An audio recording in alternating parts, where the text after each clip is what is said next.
Apprendre les gestes qui sauvent est un geste citoyen. C'est vraiment important pour pouvoir sauver des vies.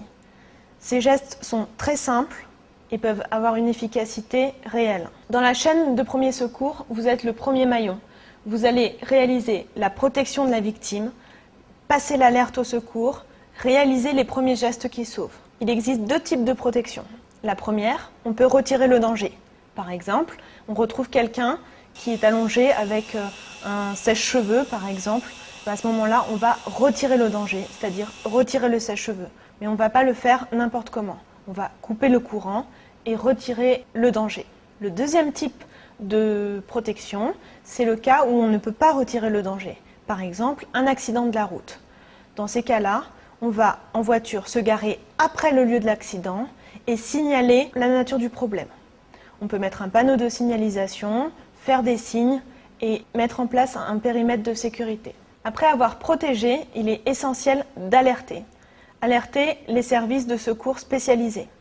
L'alerte doit être la plus rapide possible et extrêmement précise. Vous pouvez trouver différents types d'alertes. Ça peut passer par les téléphones, les cabines téléphoniques, les bornes sur les autoroutes. Vous pouvez contacter les numéros de services d'urgence qui sont tous gratuits. Le 15, le SAMU, le 18, les pompiers, le 112 qui correspond au secours européen. Partout en Europe, vous pouvez composer le 112, vous obtiendrez quelqu'un qui parle votre langue. Le message d'alerte doit comporter plusieurs points.